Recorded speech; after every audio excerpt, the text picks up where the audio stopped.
Hello, everyone, and welcome back to the Joseph Ryder Anderson podcast. So today, we're going to be taking a look at the Union Arena Demon Slayer Rare Battle format. So for anyone who's not super familiar with rare battles, they are an alternate way of playing Union Arena that is limited to just decks and cards from one anime.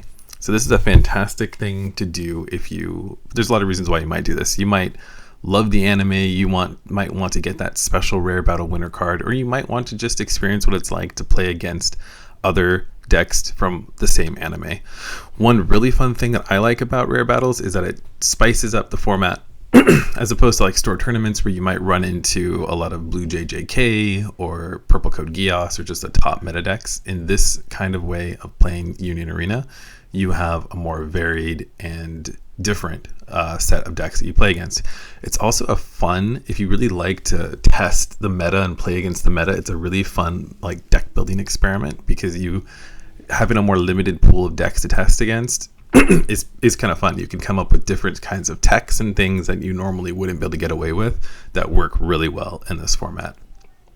So what we're going to do is we're going to look at the top decks to pay attention to, some of their strengths and weaknesses, as well as interesting techs that you can throw in to make this even more fun. So starting with the first deck that you might run into, I think there's a good chances you'll run into this deck because a lot of people enjoy playing this deck, even though it's a little bit of a tier 2 normally. I think in the rare battle format, it's probably more like tier 1 because it is a pretty strong deck, and that is the yellow Hashira deck. So yellow Hashira plays very much like a rush style deck. It's strong in that you have plenty of powerful attackers. I think the main weakness of this deck is, for the most part, you don't have cards that come in active. There is one, which is the Wind Hashira card, and he can come in active if you meet like the prerequisites for that. But for the most part, your characters are being played in the resting position, so you have to wait a turn to build attack with them. But the flip side of that is you have a lot of cards that are capable of building up your board pretty quickly. So you want to, the main thing with this deck is, again, it's a fast deck in terms of it builds up quickly. So you really want to make sure you're keeping tempo with it. Take attacks. I think this is sort of a blanket rule in Union Arena, but take attacks as early as you can against this deck. Because once it gets rolling, it is a little tough to deal with. I think another card that you really want to watch out for, there's a couple key cards in this deck that you want to watch out for if you're playing against it. And one of them is the Stone Hashira. So he's a 6-cost Gyome Stone Hashira with the 4,500 BP. So a lot of people can underestimate this guy. Playing him is a little tough because he is a 6-cost character, but he does the thing is, if you're playing against him, he can block a lot of your attacks. So I don't think there is really anyone in the Demon Slayer format that has 5,000 BP or even 45. Then there's not many who have 4,500. So getting through him can be tough if you don't have anything boosting your characters or you're not lowering him. So make sure if you're attacking, you deal with him first. I have played against him and gone to great efforts to just get that BP down by any means possible. Luckily, there are tools available to you to do that in the Demon Slayer format, but just really watch out for him because you don't want to be wasting an attacking into him. Another combo that's really effective in the yellow Hashira deck is the Rengoku, the 4-cost Rengoku with 4,000 BP who has the double block. That's a high base BP stat for a character with double block.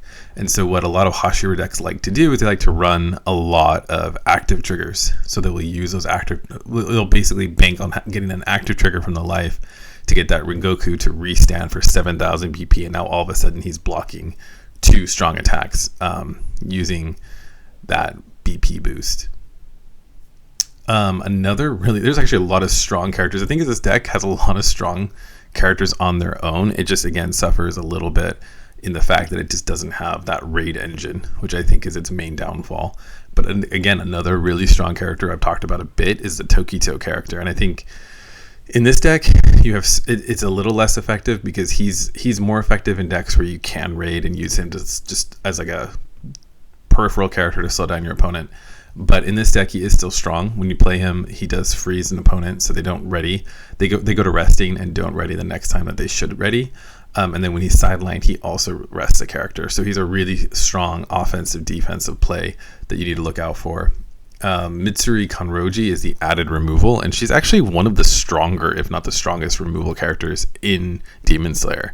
So if you have the right number, which is I think six other Hashira characters in play, you can actually sideline a character with 4,000 BP or less. So that's really strong. One of the stronger removals in Demon Slayer. So I'm sure that's gonna certainly come into play if your opponent manages to build up their board quickly. So those are the main cards to watch out for in the Hashira deck. All in all, Hashira is not an impossible deck to deal with.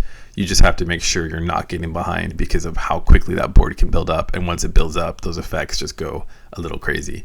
So that's how things work with the yellow Hashira. Moving on to what is probably the worst deck actually right now in the Demon Slayer format, which is Muzan. So I've seen a lot of Muzan do decently at store tournaments, like local store tournaments and things like that. But in reality, this deck just has too many flaws to really be a huge threat. There are some niche scenarios that you could lose to this if you're not careful, but for the most part, the main weakness of Muzan. So I will first go over how the Muzan deck works, and then we'll talk about why it doesn't work. But in theory, the Muzan deck works by you get a lot of cards in your sideline through a combination of taking hits, blocking with characters, using your own effects that sideline your own characters, and you combine all of this to try to get 20 cards in your sideline as quickly as possible.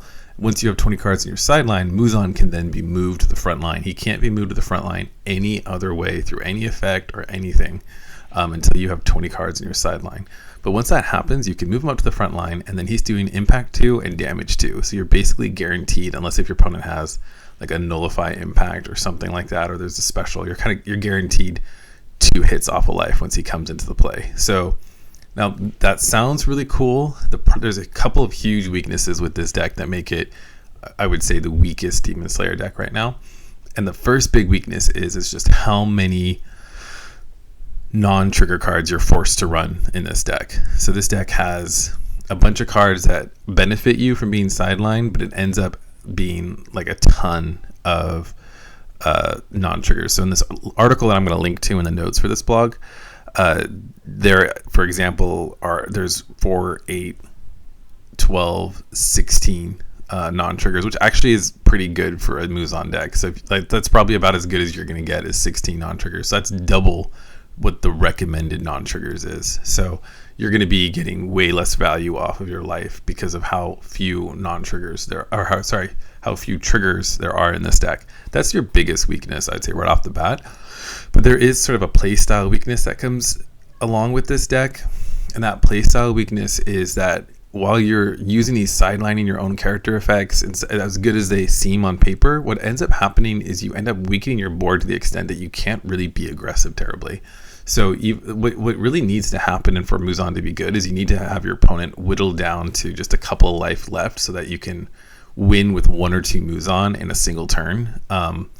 But that doesn't end up happening because you are so busy removing your own characters to get those sideline effects off that you don't end up having enough characters to attack with. So you're really you're shooting yourself in the foot, but the Muzan payoff typically comes in too late to actually be effective.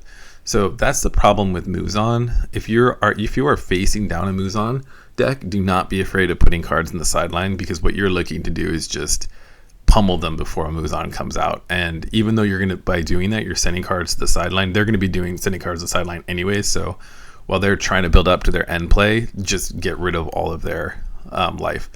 If you have a nullify impact, bring that in later so that they can't get rid of it, or are less likely to get rid of it. Bring it in later to stop the Muzan. That's the only way really to deal with Muzan outside of just winning before he comes out to play. But as scary as he seems, he's not really a huge threat for most decks.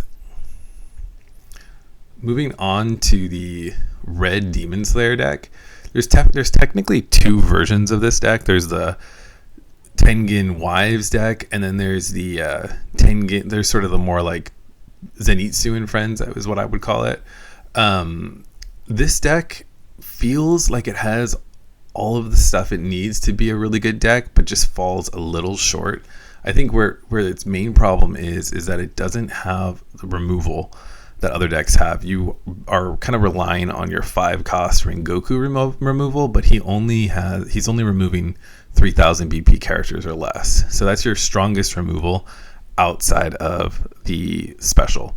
So the thing is, though, that doesn't mean this deck is bad. This deck actually can be quite good if your opponent knows how to play it. And I think its biggest strength relies in its raid characters. So it has several raid characters that are just very solid characters. Tengen is arguably the strongest of them because he has that double attack when played.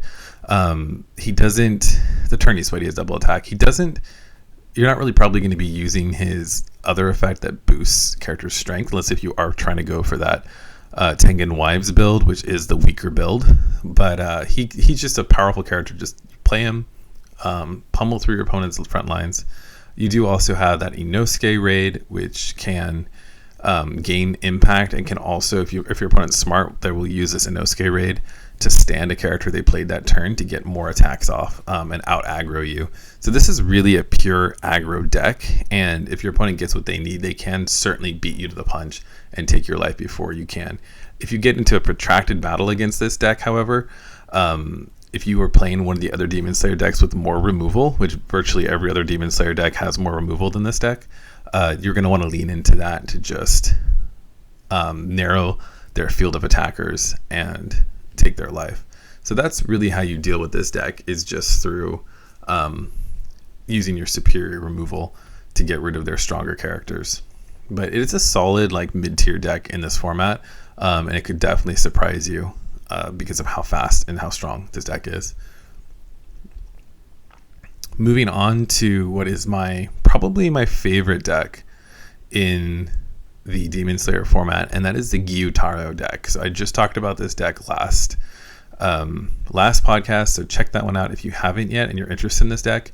I think the Gyutaro purple Demon Slayer deck is arguably the strongest. Actually, it doesn't get the credit because the yellow Tanjiro tends to get the credit for being the strongest, but I think in the Demon Slayer format, you could argue that the Gyutaro deck is actually going to be the strongest. There's just so much going for this deck. I don't want to talk about it too much because, again, I did talk about it last deck, but we'll go into it a little bit.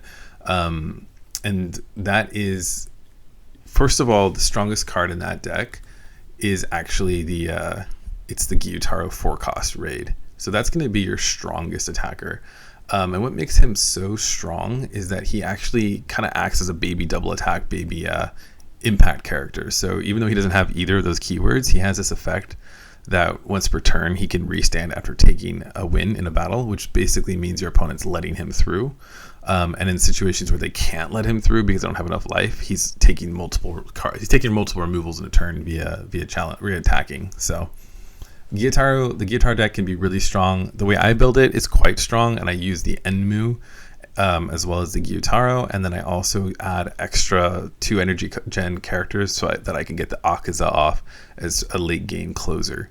I recently did a tournament where I had to use Akaza earlier, and actually he really just doesn't work as good if you have to use him earlier. You really want to use him for the most part in the last 2 turns is when he's most effective, but he can be quite strong to close out games. But otherwise Gyutaro is really solid. It has the best draw engine. I'd say Muzan technically has a better draw engine, but Muzan's virtually just not as good. So out of all the Demon Slayer decks other than Muzan, this deck has the best draw engine. So you end up seeing a lot of cards, which obviously helps get to the cards you need faster, and it's pretty fun and straightforward deck to play. So I think when you're dealing with this deck, assuming you're not playing the Gyutaro build, and it depends on what kind of a build that your opponent's playing, but the things that you want to look out for is never block with Gyutaro if you don't have to, because he's just going to restand and attack again. Gyutaro, unless if they build up to that 6 cost and they play Akaza, which a lot of Gyutaro players probably won't, Gyutaro does not have a ton of removal. So it's kind of like Red Demon Slayer that way, where you're relying more on your powerful attackers because your removal is just not super strong. If they're just running that 4-cost Gyutaro 2-action card that removes 3,000 BP or less, then you're pretty safe if you manage to get stronger characters out there. I think also something to watch out for is if they are playing the Daki raid build. I think probably most Gyutaro builds will play the Daki raid because seems good on paper. That Daki does come back. If you have a Gyutaro on field, or if they have a Gyutaro on field, that Daki can come back from sidelining a card from the hand. I don't run the Daki raid. I just don't find her to be super useful, but a lot of people will.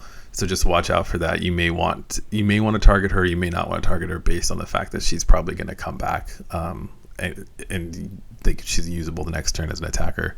So that's something to keep in mind against that deck. I think another thing to keep in mind is that it does have the Kyogoku house. I don't typically run the Kyogoku house, but you can use that Kyogoku house to bring back a Daki or a Gyutaro if you want to, which just means they get more value out of their strongest cards. I'd say if I were to use the Kyogoku house, I'd use it to bring back that 4-cost Gyutaro raid just to keeping the aggression going with them. So now moving on to arguably the strongest deck in the Demon Slayer format, and it's probably the one you're going to come up against the most because it's not only strong in the Demon Slayer format, but it's also strong in regular store tournament format, which means a lot of people have already practiced with this deck and are going to want to bring it to the tournament. And that is the yellow Tanjiro Nezuko deck. So I think the strongest thing about this deck isn't so much that it has the Nezuko switching out effects as it is a very strong removal deck, and it's a strong removal deck in an anime Union Arena anime set that doesn't have a ton of removal. The way this works, your strongest removal outside of your special obviously is the Tanjiro removal, and you combine this with the Nezuko. So what you do is you play the Nezuko to lower the BP of a strong character within reach of Tanjiro's 3000 BP sidelining when played effect. So that's your really your strongest play. Tanjiro Kamado, the one that most people play, the 4-cost, does let you play a Nezuko for free. So this makes getting that play with the Tanjiro off more easily. So effectively, if you use the Tanjiro to play that Nezuko, you basically bring her back on the sideline and play her for free, then all of a sudden you have a 4000 BP removal via Tanjiro, the 2-action Tanjiro, for the cost of 2 action points. So it's a very effective combo, and I think that's its strongest play. You do also have to watch out for the fact that you can get multiple attacks off, so this can be a huge problem in certain situations if you aren't prepared to deal with it. In other situations, if you have the blockers, then it doesn't really matter that much because you're just going to end up blocking the attackers they switch in. Usually they'll be weaker attackers, but it's a strong deck, and it does do really well in Union Arena in general, and will certainly do well and win plenty of Union Arena rare battles. So if you haven't seen my version of the Tanjiro deck, I would definitely recommend you check it out, and we can talk about that real quick because it is an alternate version of the Tanjiro deck. So this could be a really strong option for you to bring to your own Demon Slayer tournament.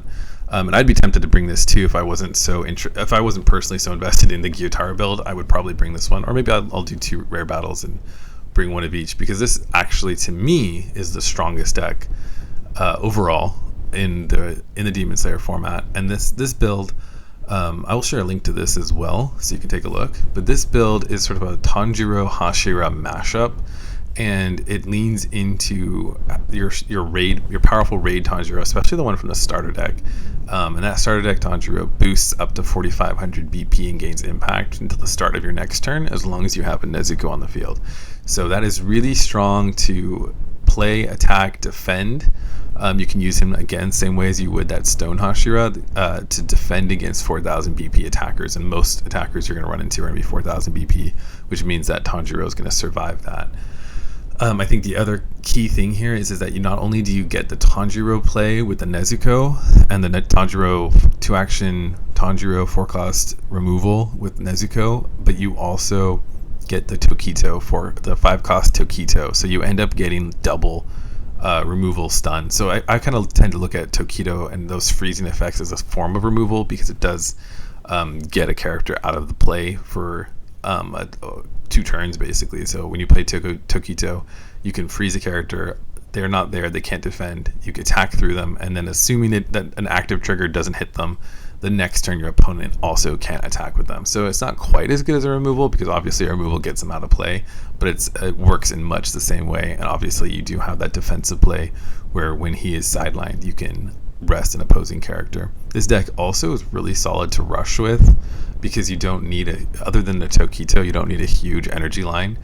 You can do a lot of early game rush plays with this Demon Slayer deck. And the same thing can be said too of virtually for most Demon Slayer decks. They don't tend to be huge on energy. I think actually the Hashira is the one that's the biggest energy deck that comes to mind. It's definitely all these decks are rushable to some extent. You can really promote characters early, take a lot of life, do a lot of damage, and not have to worry too much about it because you're not building up to like a 5-cost Gurren or a 7-cost Karapika the way other decks have to keep that in consideration. So all in all, really interesting decks. I'm really excited to play in the Demon Slayer Union Arena format, partly because I think that a lot of the Demon Slayer decks are interesting and powerful, but they don't all... The meta is so strong right now that there's so many strong decks in the meta that Demon Slayer came in and wasn't really able to do a whole lot outside of Tanjiro. So it'll be interesting to see these decks getting a lot more breathing room to win, and I think we'll see a lot of more variety in the Union Arena format than we would in a normal format where, you know, like a red Demon Slayer deck can do a little better against a yellow Tanjiro deck than it probably can against like a blue JJK deck. So it'll be really interesting to see how this all plays out. If you go to a Union Arena rare battle, share your stories, share your own deck list. You can join the Discord to do this. We have a deck list section in the Discord. You can find that on my website. It's up in the main nav, the Discord icon. Join, share your deck, share your experiences. Share how this podcast helped you to deal with your own matchups, and I hope you the best of luck in your Union Arena Rare Battle tournament adventure. Thank you, and see you next time.